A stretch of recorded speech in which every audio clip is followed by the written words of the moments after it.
Maintenant, on va passer à deux autres courts-métrages.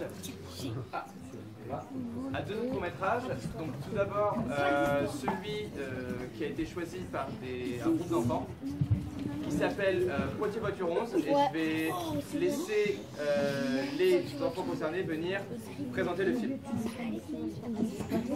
C'est relou, je crois. Ça, c'est relou.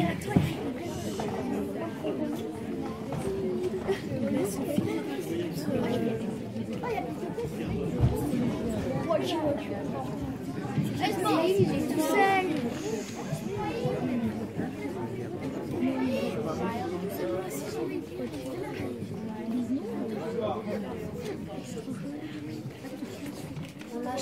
On a choisi car le monsieur blanc est maîtrisant envers la famille assis à côté de lui car ils ne sont pas de la même couleur de peau, de la même origine. Après un rêve, il se réveille et parle une langue différente, ce qui les met mal à l'aise.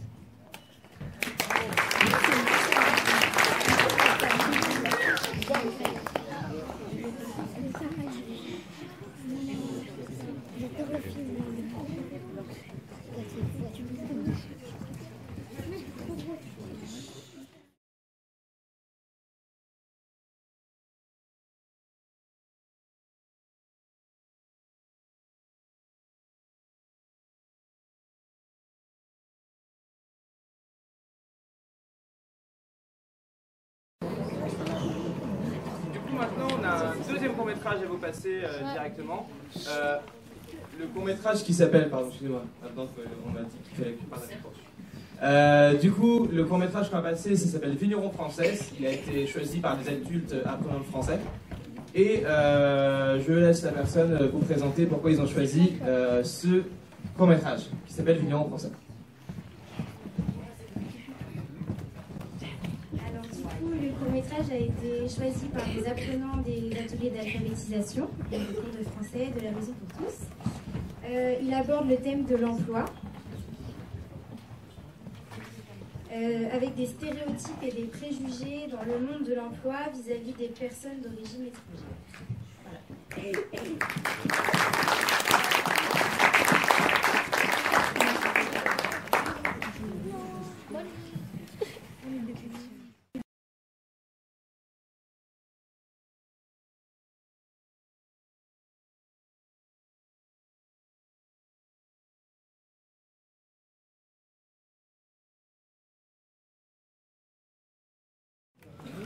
Du coup, voilà pour les deux courts-métrages. Et on a prévu deux petites questions, donc une sur chaque court-métrage. On va vous proposer une situation et trois réponses. Donc, pour une des réponses, vous allez devoir mettre le côté vert de votre pancarte. Pour une deuxième, rouge. Et pour la troisième, rien. Donc ça va être très facile. On va partir sur le second court-métrage. Vous l'avez vu, donc Vigneron français. Donc la situation, c'est si par exemple quelqu'un, votre patron, votre boss ou quelqu'un comme ça, vous demande de changer votre identité pour faire plus de profit, plus d'argent ou plus de chiffres, est-ce que vert, vous refusez, rouge, vous acceptez mais à contre-cœur, ou rien, vous acceptez parce que il faut faire du profit? Non mais si on est noir ou arabe? Non, de changer votre identité. Si on vous demande, vous, de changer votre identité, est-ce que vous acceptez mais à contre-cœur? Est-ce que vous acceptez parce qu'il faut faire du profit? Ou est-ce que vous refusez totalement? Alors, vert, c'est vous refusez. Rouge, c'est vous acceptez à contre-cœur. Et rien, c'est vous accepter parce qu'il faut faire du profit.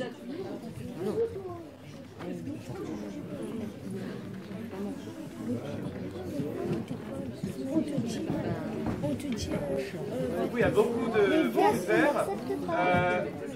Mais vert, on accepte. Est-ce qu'il y a quelqu'un qui... Pourquoi ils ont choisi cette couleur?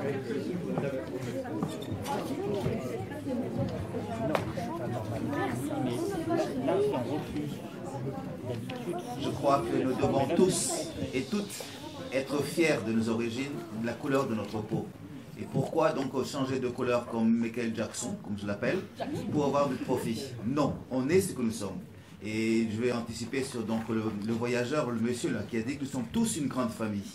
Et je crois que si donc parmi nous ici, enfin je ne sais pas, il y a l'éducation. Si donc on parle à nos enfants histoire d'éducation, les scientifiques savent que nous avons tous et toutes une seule mère et un seul père. Nous descendons tous de cela. Et donc, comme dit la tour de Babel, ça a permis donc de tout ce langage que nous voyons aujourd'hui. Nous sommes tous une seule famille, quelle que soit la couleur de notre peau.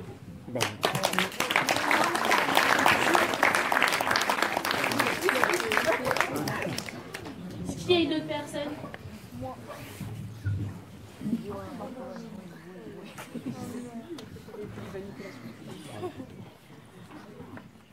Bah moi je trouve que j'accepte c'est pour gagner de l'argent pour nourrir ma famille. Donc voilà, moi je serais lui, j'aurais accepté directement au lieu de dire on n'y va pas, alors que les gens attendent depuis longtemps. Donc voilà.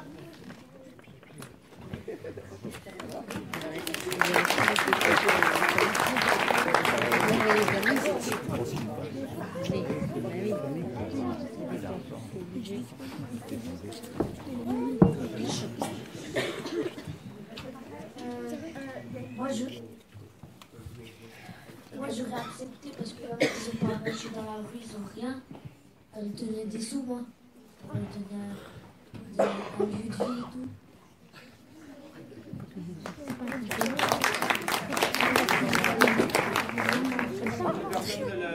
Oui, monsieur. Moi j'aurais pas accepté parce que on est fait comme ça et puis on va pas juste pour notre patron, pour l'argent, on va pas renier nos origines ou nos trucs comme ça. Si nos parents ils nous ont fait comme ça, c'est comme ça, on est comme ça. Enfin, je vois pas pourquoi l'argent, ça sert à rien de changer son identité parce qu'on a toujours le même salaire, quoi. Enfin, qu'on soit Jean-Michel ou Mamadou. Mamadou, c'est la même chose. Mamadou à Malodon. Non, c'est pas drôle. Mamadou à Malodon. Moi je préfère accepter puisque c'est ma mère qui m'a donné ce droit et je vais pas le changer.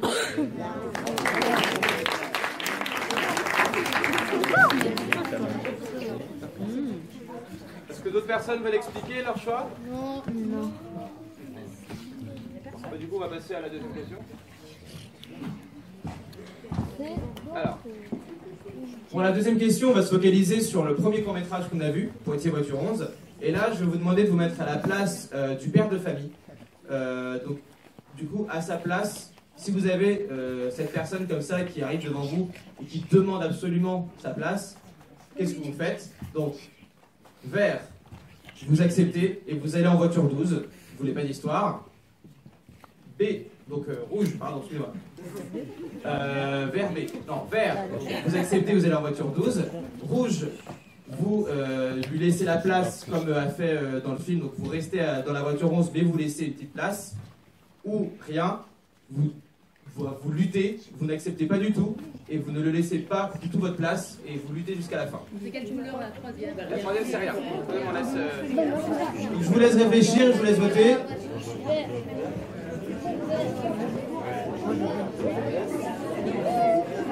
Moi je sais pas. Moi je sais pas. Je mets rien, je le laisse à ma place. Non, je sais pas.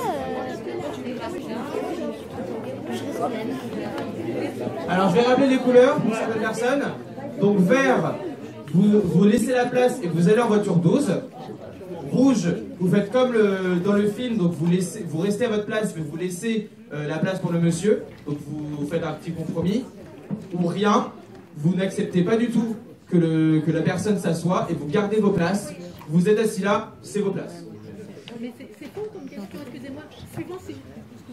Suivant si je suis noire, je suis blanche. Si je suis noire, je suis arabe. Les choses sont totalement différentes. C'est faux comme question. Mais du coup, si vous étiez par exemple de votre situation, à votre situation, et vous avez votre famille, telle que la situation dans le film, vous avez 4 personnes, tout ça dans votre famille, mais vous êtes trompé. C'est faux aussi comme question. Non. Parce que selon la situation où on est écrasé par ça. Mais ça dépend. Moi, j'aimerais être blanc. J'aimerais être Black Panther et pas laisser ma place. Tirer dedans, peut-être pas, mais moi je réagirais, je refuserais. Mais à la fois, je comprends aussi que les gens s'écrasent parce qu'ils sont dans une telle situation que. Vous désirez le micro pour vous expliquer, madame? C'est pas intéressant, moi, c'est les jeunes. Les jeunes, il faut leur Je vous demande de vous mettre à la place du père de famille. Oui, comme vous dites, si on s'imagine être finalement arabe à la place du père de famille qui est déjà écrasé par les situations, on laisse sa place parce qu'autrement on a peur des coups de bâton, c'est vrai. Mais ça dépend, voilà, ça dépend qui on est, ce qu'on vit, voilà, s'il n'a pas le choix. Si par contre on est noir, les genre Black Panthers, on est quelqu'un qui lutte, là on refuse ce genre de choses, surtout refuser. Donc ça dépend. T'as le choix ou pas le choix? On te demande de toi, moi, avec mon caractère, moi je sais de rien, En fait, je sais de rien.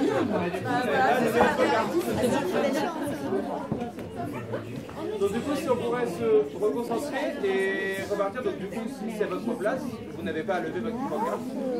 C'était votre place. Est-ce qu'il y en a qui voudraient... D'autres personnes, s'il vous plaît, qui souhaiteraient...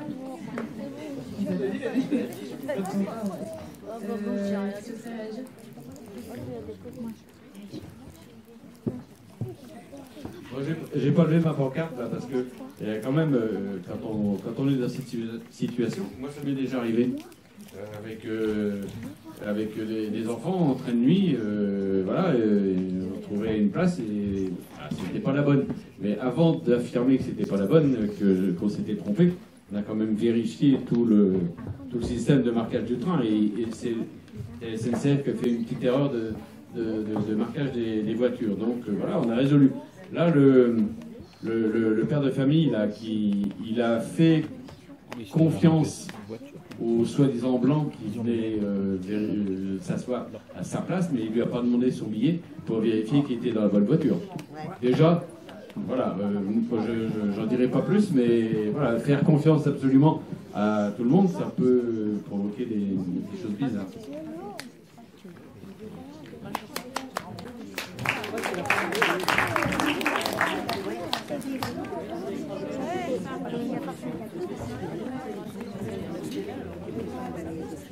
Moi, personnellement, j'aurais pas donné ma place parce que il parle très mal la personne qui est assise. Du coup, au lieu de demander poliment et qu'il lui laisse sa place, il l'agresse. Enfin, on peut dire qu'il l'agresse.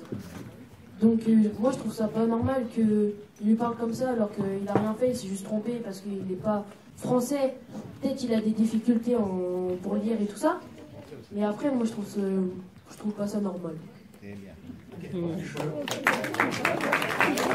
Je voulais juste dire que quand on est à l'aise, on peut toujours dire « Monsieur, vous me parlez sur un autre ton, on va présenter nos 2 titres de transport, on verra qui a raison. » Mais là, il faut être à l'aise. Si le monsieur parle un peu français comme ça et qu'il ne sait pas bien dire, on n'est pas à sa place. Voilà. Donc je ne sais pas ce qu'il faut répondre, moi je ne le juge pas. Alors moi, j'aurais laissé ma place. Comme disait la Bill Mahoud hier, il y a des gens avec qui on ne peut pas discuter, avec qui il ne faut pas non plus perdre son temps. En revanche, je trouve très intéressant la réaction de la passagère de la voiture. Moi, je m'identifie plus à cette personne-là, celle qui réagit pour essayer de ramener le monsieur un petit peu dans le calme. Mais personnellement, moi, j'aurais laissé ma place sans discuter.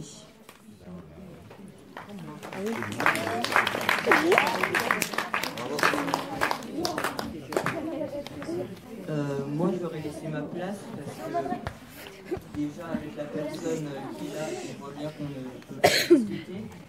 Donc, c'est nous qui nous sommes trompés. Donc, quelque part, il faut aussi retirer son erreur.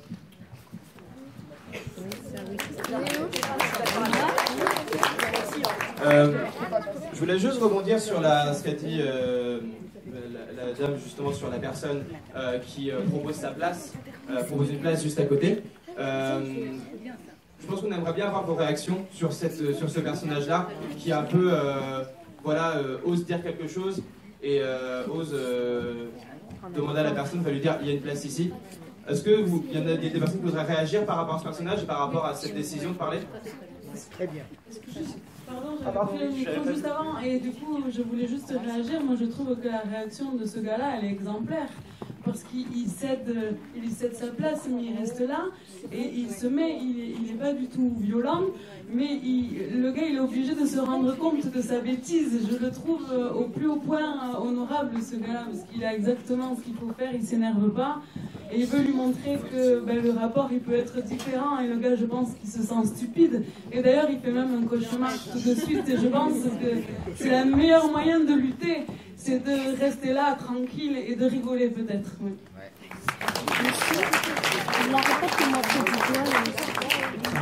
Sur la réaction de la passagère.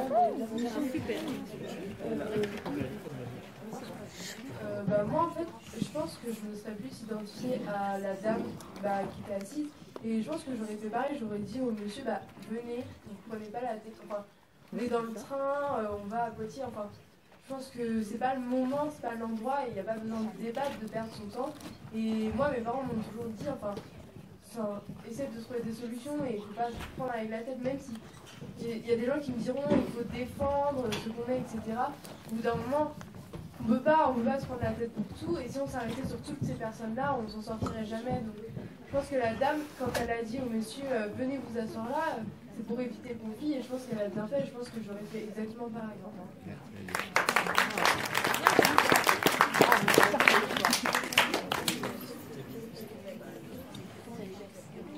En fait, moi j'ai trouvé que c'était pas super parce que il aurait dû aller à côté de la dame.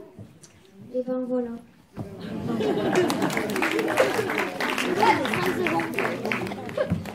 C'est sûr.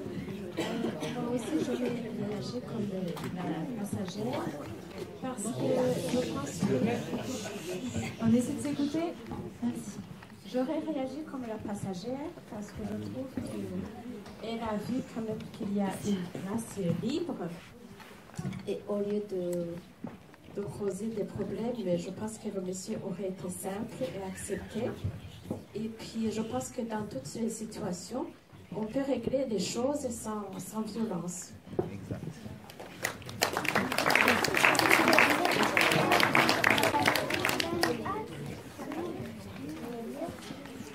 Je réagis sur la dame qui avait dit, je sais pas, elle avait dit quoi comme phrase.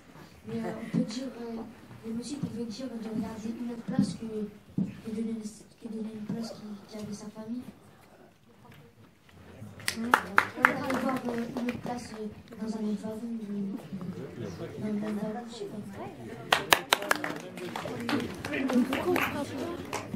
je sais pas.